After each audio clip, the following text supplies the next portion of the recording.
Hello everyone, welcome back to my channel Wangxian lovers. और आज मैं आपके साथ Wangxian fan fiction prisoner of love का नेक्स्ट पार्ट शेयर करने वाली हूं। अगर आप मेरे चैनल पे न्यू आए हैं तो प्लीज़ मेरे चैनल को सब्सक्राइब कर दीजिएगा। अगर वीडियो भी पसंद आती है तो लाइक भी कर दीजिएगा। और मैं आप लोगों से एक बात बोलना चाहती हूँ, क्योंकि आप वीडियो के लास्ट में अगर मैं बोलूँगी ना तो आप बिल्कुल भी नहीं सुनेंगे मेरी बातों को। क्योंकि ना बार बार मुझसे लोग कम्युनिटी सेक्शन में या फिर कमेंट्स में यही पूछ रहे हैं कि दी आप रेगुलर वीडियोज़ क्यों नहीं अपलोड करती हैं। तो मैं आप लोगों को एक बार फिर से बता देती हूँ कि फ्रेंड्स, मेरे एग्ज़ाम हैं, इसीलिए मैं रेगुलर वीडियोस को अपलोड नहीं कर पाती हूँ। आई होप कि फ्रेंड्स आप मेरी मजबूरी को समझेंगे। मेरे जैसे ही एग्ज़ाम कंप्लीट हो जाएंगे मैं आप लोगों के साथ डेली वीडियोस को अपलोड करूँगी। और हो सकता है मैं एक दिन के अंदर आपके साथ 2 या 3 वीडियोस को भी शेयर करूँ एक एफएफ के। तो प्लीज़ थोड़ा सा मैनेज कर लीजिएगा। ज़्यादा टाइम नहीं बचा है, मेरे एग्ज़ाम्स कंप्लीट होने वाले हैं। आई होप कि आप वेट करेंगी। तो चलिए फ्रेंड्स, हम आज का पार्ट शुरू करते हैं। बहुत बातें हो गई, सॉरी फ्रेंड्स, मैंने आप लोगों का ज़्यादा टाइम वेस्ट कर दिया। तो चलिए हम आज का पार्ट शुरू करते हैं। इससे पहले वाले पार्ट में हमने देखा था कि वांग जिविंग को लेकर अब पजेसिव होने लगा है। उसे वियिंग का शिमिंग के साथ रहना बिल्कुल भी पसंद नहीं है। वो शिमिंग से बहुत ज़्यादा जेलस फील करता है कि वियिंग शिमिंग के साथ क्यों रहता है। उसे बिल्कुल बर्दाश्त नहीं है कि अब शीमिंग वियिंग को थोड़ा टच भी करे या उसके करीब भी आए। शीमिंग क्या, अब तो कोई भी अगर वियिंग के पास भी आता है या उससे बातें भी करता है। सब ने डिनर को अच्छे से कर लिया था। इसके बाद हमारा वांग जी वियिंग को लेकर अपने रूम के अंदर वापस आ जाता है। वांग जी वियिंग को अच्छे से बेड पर सुला देता है और खुद अपने ऑफिस का वर्क करने लगता है, क्योंकि वो आज ऑफिस से बहुत जल्दी आ गया था। शिमिंग को ऐसे वियिंग के साथ देखकर वांग जी लेट नाइट तक अपने वर्क को कंप्लीट करता है और विंग के पास आकर सो जाता है। अब इसी तरह से चलता रहता है। हमारा वांग जी विंग को बहुत ही ज़्यादा पागलों की तरह उसे पसंद करने लगा था, उसे प्यार करने लगा था। वांग जी विंग को मेंशन से बाहर कदम भी नहीं रखने देता था। जब शीमिंग कभी कभी विंग से मिलने आता था तो वो ही विंग को उसके घर से बाहर लेकर जाता था। शीमिंग विंग को बहुत अच्छे से ट्रीट करता था, उसके साथ खेलता था, उसके साथ बातें करता था। जबकि वांग जी वियिंग के साथ ज़्यादा बातें नहीं करता था। बस उसे वियिंग चाहिए था और वियिंग उसके साथ रहना चाहिए। उसने कभी वियिंग को समझने की कोशिश ही नहीं की। उसे बस वियिंग मिल चुका था और उसे कुछ भी नहीं चाहिए था। लेकिन वियिंग क्या चाहता है वो वांग जी ने कभी भी नहीं सोचा। वांग जी वियिंग से बहुत प्यार करता था, लेकिन वो वियिंग की बातों को या उसके वो क्या सोचता है ये कभी जानने की वांग जी ने कोशिश ही नहीं की। वांग जी बस थोड़ी बहुत ही विंग से बातें करता था, क्योंकि विंग कुछ बोल नहीं सकता था, जिस वजह से वांग जी कुछ ज़्यादा बातें विंग से नहीं करता था। लेकिन विंग वांग जी से बातें करना चाहता था, उसके साथ वो अपना अच्छे से टाइम स्पेंड करना चाहता था, न कि बस उसके साथ वो बेड में टाइम स्पेंड करना चाहता था। वो उसके साथ बाहर घूमना चाहता था। अब विंग की और भी ज़्यादा उम्मीदें बढ़ने लगी थी, क्योंकि उसे एक अच्छी लाइफ मिल रही थी। विंग को अब पहले की तरह कोई बातें नहीं सुनाता था, उसे काम नहीं करना पड़ता था, उसे मैडम जी से मार नहीं खानी पड़ती थी। बस यही सब चल रहा था। लेकिन इसके अलावा एक इंसान को लाइफ में और कुछ भी चाहिए होता है। वो चाहता है कि उसका हस्बैंड उसके साथ बैठे, उससे बातें करे, उसके साथ अच्छे से बिहेव करे। वांग जीविंग से प्यार करता था, उसके लिए हर चीज़ लेकर आता था, उसकी सारी ख्वाहिशें पूरी करता था। लेकिन अभी भी उनके रिश्ते के अंदर बहुत ज़्यादा कमियां थी। वांग जीविंग को समझने की कोशिश करता था, लेकिन वो पॉसेसिव होने के चक्कर में वियिंग को टाइम ही नहीं दे पाता था। वो हर वक्त यही सोचता था कि वियिंग क्या कर रहा होगा, क्या वियिंग उसके बारे में सोच रहा होगा, वियिंग कहीं किसी के साथ ना हो, वियिंग कहीं घर में अकेला ना हो, वियिंग के साथ कभी कोई आ ना जाए उसके साथ, इसके साथ कुछ करे ना, उसे टच ना करे। बस वांग जी यही सब सोचता रहता था, जिस वजह से वांग जी अब वियिंग को रूम से भी बाहर नहीं जाने देता था। इसी तरह एक दिन वियिंग अपने रूम के अंदर बैठा हुआ था, क्योंकि वांग जी रूम को बाहर से बंद करके चला गया था। वियिंग अपना उस बड़े से घर के अंदर खुद को ना एक कैदी महसूस करता था। वियिंग चाह कर भी वांग जी से अब ये नहीं कह सकता था कि उसे बाहर जाना है, उसे बाहर की दुनिया देखनी है कैसी होती है, उसके ड्रीम्स हैं। वियिंग कुछ भी नहीं कह पाता था, बस वो वांग जी के हाँ में हाँ और ना में ना मिलाता था। वांग जी उसे जाते वक्त आते वक्त उसे किस करता था, उसके साथ रोमांस करता था, उसके साथ थोड़ी बहुत बातें करता था, लेकिन वो बहुत कम थी वो सब चीज़ें। वियिंग को वांग जी के साथ पूरी दुनिया देखनी थी। लेकिन ये सब वांगजी तो सोच ही नहीं रहा था कि वीइंग क्या सोच रहा है। एक दिन वांगजी अपने ऑफिस के वर्क से बहुत ज़्यादा बिजी था। वहीं वीइंग अपने घर में रूम के अंदर बैठा हुआ था। रूम का डोर बाहर से बंद था, जिस वजह से वीइंग रूम से बाहर नहीं निकल सकता था और किसी को भी रूम का डोर ओपन करने की इजाज़त नहीं थी। वीइंग अपने टीवी के अंदर कुछ देख रहा था, जिसके अंदर एक पर्सन एक दूसरे पर्सन को प्रपोज कैसे करते हैं ये सब चीज़ें सीख रहा था। वो इंसान अपने पार्टनर के लिए अच्छे से रूम डेकोरेट करता है, उसके लिए एक अच्छी सी रिंग लेकर आता है। ये सब चीज़ें वो देख रहा था। उसे ना कुछ फील हुआ कि उसे ना वांगजी के साथ ये सब चीज़ें करनी चाहिए। उसे ना लैन को ये एहसास दिलाना होगा कि वो मैटर करता है, वो भी है, ना कि वो बस वांगजी के लिए एक बेड पर या फिर उसके साथ खाना खाने के लिए है। वो कोई कैदी नहीं है, वो उसका पार्टनर है, उसका हस्बैंड है। तो उसकी कुछ ज़िम्मेदारी बनती है वीइंग को लेकर कि वो वीइंग के साथ बाहर जाए, उसे पूरी दुनिया दिखाए, ना कि उसे इस तरह कैदी बनाकर रखे। वीइंग ना एक प्रिज़नर बन चुका था वांगजी के प्यार के अंदर, वो कैद हो चुका था। वांगजी से वो चाहकर भी अलग नहीं हो सकता था।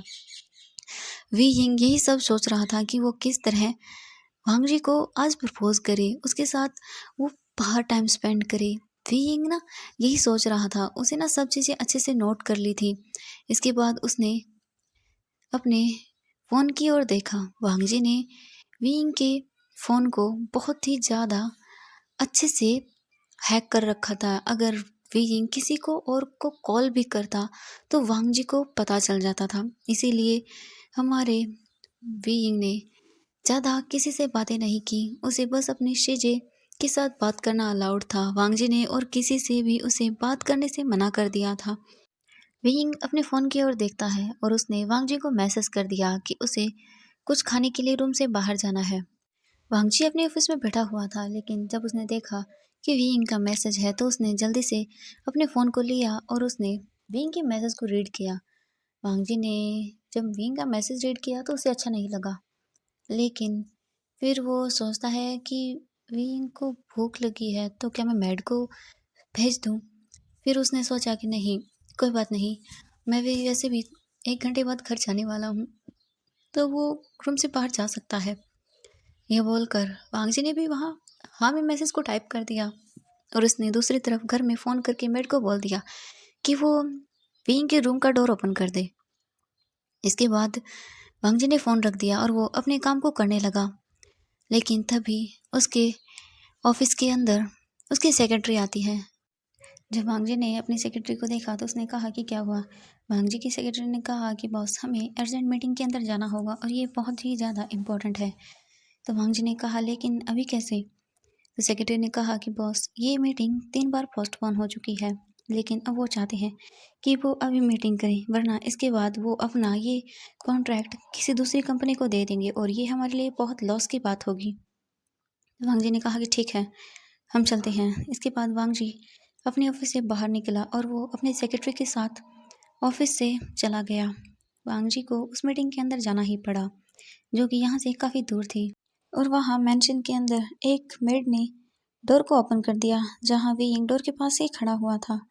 इसके बाद वीइंग रूम से बाहर आ गया और उसने चैन की सांस ली। वो पूरे घर को देखने लगा, क्योंकि उसे बस एक टाइम ही या 2 टाइम घर को वो देखने का मौका मिल रहा था, क्योंकि वांगजी पूरा दिन वीइंग को उस रूम के अंदर बंद रखता था। इसके बाद वीइंग ने जल्दी से वो किचन के अंदर आया और वो अपनी लिखी हुई चीज़ों को मेड को देते हुए उस पर कुछ लिखा और उसे दे दिया। मेड ने अपने सिर को हाँ में हिलाया और वो वहाँ से चली गई। कुछ टाइम के बाद ही वहाँ पर एक सर्वेंट आया, जिसने अपने हाथ में काफ़ी सारे बैग्स ले रखे थे। वीइंग वो बैग्स लेकर अपने रूम के अंदर आया। उसने अपने रूम को बहुत ही ब्यूटीफुली डेकोरेट किया। पूरे रूम के अंदर रेड फ्लावर्स, कैंडल्स, काफ़ी अच्छे से सब चीज़ों को डेकोरेट किया, जिसने उसने टीवी के अंदर देखा था। सब चीज़ें वैसे ही प्रिपेयर की। वीइंग ने हमारे वांगजी के लिए एक बहुत ब्यूटीफुल सा केक भी बनाया अपने हाथों से और उस पर वीइंग ने वांगशन नाम लिखा, जो कि हमारे वीइंग और लैनज़ेन का हाफ नेम है। इसके बाद हमारे वीइंग ने उन सब चीज़ों को अच्छे से रूम के अंदर डेकोरेशन कर दी और वीइंग ने सोचा कि वो अब क्या पहने। उसे कुछ ऐसा पहनना चाहिए जो वांग जी को पसंद आए। आज वो वांग जी के साथ बहुत ज़्यादा बातें करना चाहता था, अपनी पूरी फीलिंग्स उसके साथ एक्सप्लेन करना चाहता था उसे। वी यिंग वांग जी से आज ये बोलना चाहता था कि वो उसके लाइफ में कितना मैटर करता है। वी यिंग अपने हाथ के अंदर एक डायरी उसने ले रखी थी, जो कि उसने वहाँ रखी हुई थी केक के पास। वी यिंग उस डायरी को देख रहा था और बहुत ज़्यादा स्माइल कर रहा था। इसके बाद हमारा वी यिंग बाथरूम के अंदर चला गया। वी यिंग कुछ देर बाद नहाकर वॉशरूम से बाहर आया। वी यिंग ने एक वाइट लॉन्ग वांग जी की शर्ट पहनी हुई थी, जिसके अंदर वी यिंग बहुत ही ज़्यादा प्रिटी लग रहा था। वी यिंग ना थोड़ा ब्लश कर रहा था, क्योंकि वांग जी को ना वी यिंग को ऐसे देखना बहुत पसंद था, इसलिए वी यिंग ने ना इस शर्ट को वियर किया था, लेकिन वो बहुत प्रिटी लग रहा था। इसके बाद वी यिंग ने अपने हाथ की ओर देखा, जहाँ पर उसके हाथ के अंदर उसके मॉम डैड की रिंग्स थी, जो कि वी यिंग के लिए बहुत स्पेशल थी। एक उसकी मॉम की थी और दूसरी उसकी डैड की थी। वी यिंग अपने हाथ की ओर देखकर उसकी आंखों में थोड़े आंसू आ गए, क्योंकि वी यिंग ने आज वांग जी को इनमें से अपने डैड की रिंग देने के बारे में सोच लिया था। वी यिंग वांग जी को वो रिंग देना चाहता था। वो रिंग देने का मतलब था वी यिंग वांग जी से बहुत प्यार करता है। वो उसे अपनी डैड की रिंग देकर उसे ये एहसास दिलाना चाहता था कि वो उसके लिए कितना मैटर करता है। वी यिंग अपने आंसुओं को अच्छे से साफ करता है।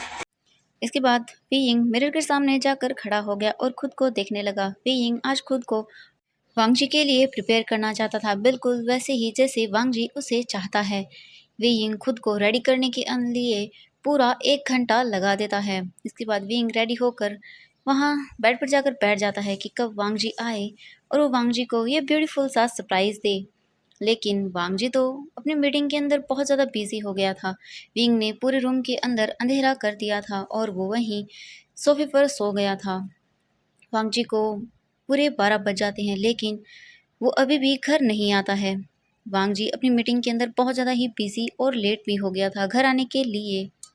वी यिंग वांग जी का वेट करते हुए वहीं सोफे पर सो गया था, लेकिन अचानक से उसने गाड़ी की आवाज़ को सुना, तो वो अपने रूम से बाहर निकल कर आ गया। उसने कुछ भी चीज़ें नहीं देखी कि बहुत रात हो चुकी है। मेंशन की ऑलमोस्ट सभी लाइटें ऑफ हो चुकी थी, कुछ लाइटें ही जल रही थी।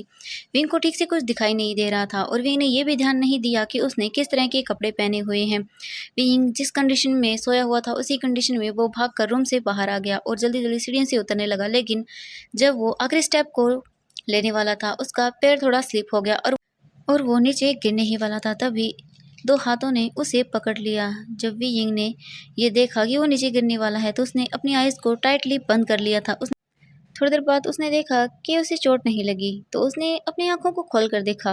विंग के सामने शिमिंग खड़ा हुआ था। विंग ये देखकर थोड़ा हैरान हो गया और वो जल्दी से खड़ा होने लगा, लेकिन उसके पैर में बहुत ज़्यादा ही दर्द होने लगा और वो नीचे बैठ गया। शिमिंग ने भागकर विंग के पास जाकर उससे बोला, विंग क्या हुआ?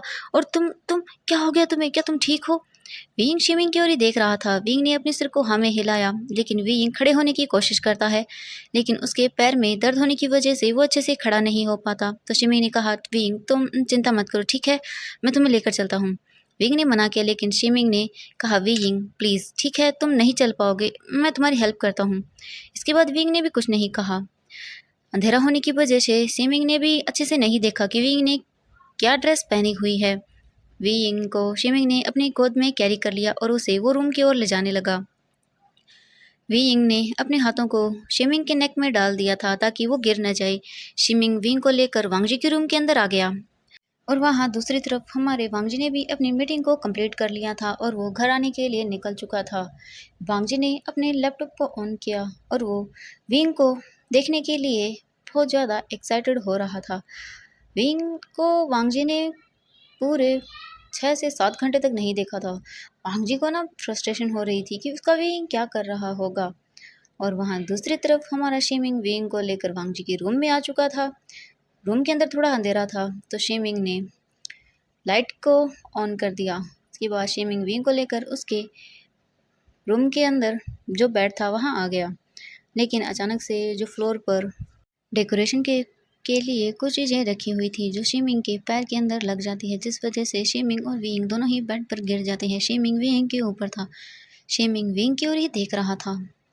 विंग की आंखें बहुत ज़्यादा ब्राइट थी। शिमिंग विंग को ऐसे देखकर थोड़ा हैरान हो गया। विंग ने वाइट ड्रेस पहनी हुई थी और वो बहुत ज़्यादा प्रिटी लग रहा था। शिमिंग विंग से तो अपनी नज़रें हटा ही नहीं पा रहा था और विंग को शिमिंग ऐसे ही इंटेंसली देख रहा था। और वहाँ दूसरी तरफ वांगजी भी अपने लैपटॉप को ऑन करके फुटेज को देखने लगा। वांगजी ने सबसे पहले हॉल की फुटेज को चेक किया। वांगजी को कुछ ज़्यादा नहीं दिखाई दे रहा था क्योंकि हॉल के अंदर इस वक्त लाइटें बहुत कम थी, लेकिन अचानक से उसे कुछ ऐसा दिखा जिसे देखकर वांगजी का दिमाग खराब हो गया। इसके बाद वांगजी ने क्विकली अपने रूम की फुटेज को ऑन किया, जिसे देखकर वांगजी का गुस्सा तो बहुत ज़्यादा बढ़ गया। वांगजी गुस्से में चिल्लाया, वीइंग मैं तुम्हें छोड़ूंगा नहीं। उस शिमिंग तुम्हारी हिम्मत कैसी हुई मेरे वीइंग को टच करने की। ये बोलकर वांगजी ने ड्राइवर से कहा कि बाहर निकलो। ड्राइवर वांगजी की ऐसी आवाज़ सुनकर बहुत डर गया। वो ड्राइवर गाड़ी से बाहर निकल गया। वांगजी ड्राइवर सिर पर बैठा और उसने बहुत फास्टली ड्राइव करना शुरू कर दिया। और वहाँ रूम के अंदर शिमिंग अभी भी विंग के ऊपर इसी तरह गिरा हुआ था। शिमिंग की नज़रें विंग से हटी नहीं रही थी। शिमिंग अचानक से शिमिंग का हाथ स्लिप हो गया और वो विंग के ऊपर पूरी तरह से गिर गया। विंग थोड़ी सी उसे दर्द हुआ और उसके बाद शिमिंग ने कहा, I am sorry wing, sorry please मुझे माफ़ कर दो, मैं ऐसा कुछ नहीं करना चाहता था। तो विंग ने अपने सिर को हमें हिलाया। विंग उठकर बैठ गया। इसके बाद विंग ने अपनी ओर देखा तो उसने वांगजी की शर्ट पहनी हुई थी और उसके नीचे कुछ भी नहीं पहना हुआ था। विंग ने जल्दी से जो बेड पर चादर पड़ी हुई थी उसे अपने ऊपर ले लिया। शिमिंग ने भी अपने फेस को साइड में कर लिया और कहा, आई एम, ये बोलकर शिमिंग रूम से बाहर आ गया और वो जिस रूम में पहले रहता था उसी रूम के अंदर चला गया। उसकी हार्ट बीट बहुत फास्ट हो गई थी। उसे कुछ समझ नहीं आ रहा था और वो जल्दी से रूम को बंद करता है और शॉवर के अंदर आ गया। उसे कुछ समझ नहीं आ रहा था। उसने कहा, शिट मैंने ये क्या कर दिया। अगर मैं खुद को कंट्रोल नहीं करता तो न जाने मैं क्या कर देता। शिमिंग वॉशरूम के अंदर ही खड़ा रहता है और वहाँ दूसरी तरफ विंग अपने फेस को फिर से अच्छे से क्लीन करता है और वो अपने बेड से थोड़ा सा मूव होता है और उसने अपने ड्रॉवर से एक क्रीम को निकाला और अपने लेग पर लगा लिया जिससे उसे दर्द ना हो। कुछ देर बाद ही विंग का पैर थोड़ा ठीक हो गया। विंग जल्दी से बेड से खड़ा हुआ और उसने डोर को बंद कर दिया। तो आज के लिए बस इतना ही। नेक्स्ट पार्ट के लिए वेट कीजिएगा। थैंक यू सो मच मेरी वीडियो देखने के लिए। और फ्रेंड्स आजकल ना आप लोग बहुत ही कम लाइक्स करते हैं और ना ही तो कमेंट करते हैं। मैं आप लोगों की कमेंट्स और लाइक्स का बहुत ज़्यादा वेट करती हूँ। प्लीज़ कमेंट और लाइक कर दिया करो वीडियोस को, इससे ना मोटिवेशन मिलती है नेक्स्ट वीडियो बनाने के लिए। प्लीज़ लाइक और चैनल को सब्सक्राइब कर दिया करो फ्रेंड्स प्लीज़। बहुत मेहनत लगती है एक वीडियो बनाने के अंदर, एक स्टोरी को क्रिएट करने के अंदर। तो प्लीज़ आप लोग भी थोड़ा सपोर्ट कर दिया करो वीडियोज़ को लाइक करके। थैंक यू सो मच मेरी वीडियो देखने के लिए। तो bye bye friends. I hope कि आप मुझे सपोर्ट करेंगी और जितने भी लोग ऐसा करते हैं उन्हें बहुत बड़ा वाला thank you. Bye bye friends.